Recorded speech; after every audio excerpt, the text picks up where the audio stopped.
নীরবতার পর্দা সরিয়ে আবার আলোচনায় ফিরলেন পরিচালক ওয়াহিদ আনাম।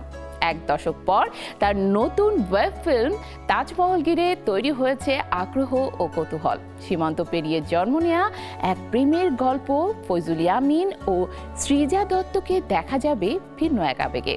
কিন্তু এই ভালোবাসা কি শেষ পর্যন্ত পৌঁছাবে গন্তব্যে, নাকি মাঝপথেই থেমে যাবে? সেই প্রশ্নের উত্তর মিলছে এবার ঈদুল আজহায়।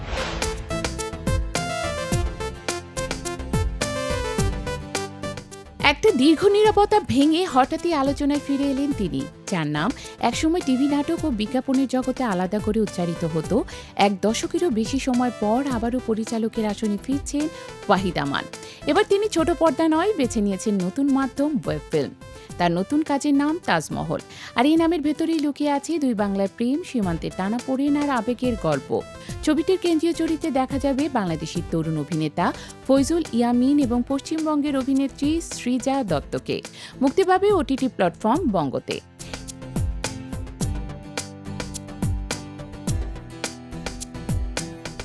এই ওয়েব ফিল্ম ঘিরে শুরু থেকেই আলোচনা ছিল দুই বাংলার সংযোগ নিয়ে। সৃজা দত্ত এর আগে কলকাতার একাধিক জনপ্রিয় কাজের মাধ্যমে পরিচিত মুখ। দেবের সঙ্গে বাঘা যতীন এর বড় পর্দায় অভিষেক, এরপর টেক্কা, রঘু ডাকাত এবং ওয়েব সিরিজ নিশির ডাক এ তার উপস্থিতি দর্শকদের নজর কাড়ে। এবার ঢাকার একটি প্রজেক্টে কাজ করতে এসে নতুন অভিজ্ঞতা পেলেন তিনি। ঢাকার কাজের অভিজ্ঞতা নিয়ে সৃজা বলেন, বাংলাদেশ খুব আন্তরিক। কোথায় বসবেন, কি খাওয়াবেন, সবকিছুতেই ভালোবাসা থাকে। সেই ভালোবাসার গল্পই যেন এবার পর্দায় ফুটে উঠবে। শুটিং হয়েছে মূলত সিলেট অঞ্চলে, যেখানে ভাষা ও পরিবেশের সঙ্গে মানিয়ে নিতে হয়েছে অভিনেত্রীকে। ব্যস্ত পড়াশোনার মাঝেও ইঞ্জিনিয়ারিংয়ের শেষ বর্ষে থাকা সৃজা সময় বের করে অংশ নেন এই শুটিংয়ে। তবে শুটিংয়ের ফাঁকে একটি ছোট আক্ষেপও রয়ে গেছে। ঢাকায় এসে ইলিশ খাওয়া হয়নি, তবে কাচ্চি বিরিয়ানি ছিল স্মরণীয়। শুধু কাজ নয়, ঢাকায় এক সফরে একটি ঘটনাও মনে থাকবে তার। শাহজালাল বিমানবন্দর এলাকায় ভুল পথে চলে গিয়ে দেরি হয়ে যায়, কিন্তু সহায়তার হাত বাড়িয়ে দেন সংশ্লিষ্টরা। এমনকি তার ফ্লাইটেও কিছুটা সময় অপেক্ষা করে। সৃজার ভাষায়, এই আন্তরিকতা ভুলব কি করে?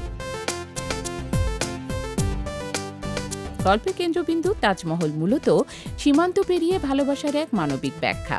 দেশভাগ কাঁটাতার কোনো কিছুই যে আবেগকে থামাতে পারে না, সেটাই তুলে ধরা হবে ছবিতে। অনেক বছর পর ক্যামেরার পেছনে ফিরছেন ওয়াহিদ আনাম।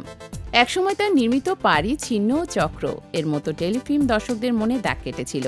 বিশেষ করে 2015 সালে চক্র ছিল তার শেষ কাজ। মানবিক গল্প বলার জন্য পরিচিত এই নির্মাতা এবার ওটিটি প্ল্যাটফর্মে নতুন ভাষা খুঁজছেন।